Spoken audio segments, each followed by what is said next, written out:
Today, I want to teach you that power is usually a very big deal in dystopian books. Readers can learn a lot by studying characters through a lens of power, considering not just who has power and who doesn't, but also how characters orient themselves toward and respond to power. I'm thinking about power in the story Ponies. And I'm pretty sure thinking about power will lead to some interesting thinking about the characters. What do you think? I'm sure you have some immediate ideas about who has power and who doesn't. It's pretty clear that Top Girl has more power than, say, Barbara. And that will often be the case in dystopian books. It doesn't take too deep a read to get some ideas about which characters have more powers than others. In your notebook, I want you to rank these characters. Who seems to have the most power and who has the least? Don't worry about making your list perfect. There isn't a right answer here. You are probably thinking that Top Girl seems to have the most power in the story. She calls the shots and gets to decide who is included in the group and who is not. The other girls have some power too, because they are part of the in crowd. You might have ranked Star Blossom next, because Star Blossom does seem to have a lot of control over Barbara and Sunny. Remember that part where she pushes a knife toward Barbara to cut out Sunny's voice? Chilling. And the ponies certainly seem to have some powers too, especially when they all join in to destroy Sunny.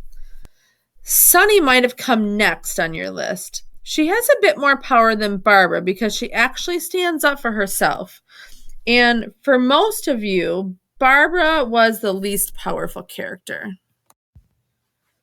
Now we can take the next step of looking more closely at these characters through the lens of power. There are a few different ways characters often respond to power.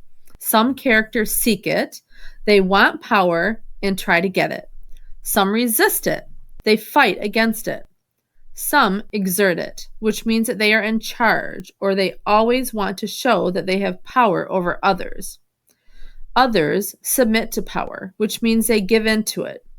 Understanding a character's responses to power can really help you as a reader to grow more powerful thinking about your characters. Let me show you what I mean. I'll try this with Top Girl. Does Top Girl seek power? I would say yes, she does, though this probably isn't her biggest response to power because she already has it. She doesn't really need to seek it. She certainly doesn't resist power, quite the opposite. I don't think she wants anyone to resist power at all.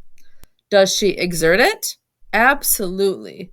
I think this is the one thing she does the most, exerts power over others. Finally, I don't see her submitting to power at all. So what does this tell me about Top Girl? I think having power is what seems to make her who she is, and she does it by taking power away from others. She seems to be one of those bully types, an extreme bully, who doesn't really have genuine friends, but rather has a group of minions who are probably terrified of her.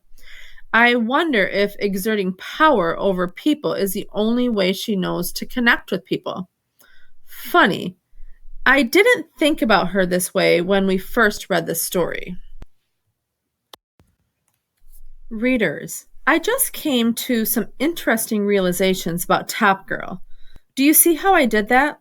First, I thought about her relationship to power, using a list of common character responses to power. Then, I pushed myself to think a bit more deeply about Top Girl in ways I didn't immediately consider. I feel like I might know more about her now. Now it's your turn to give it a try. Go back to the lesson platform for the next activity.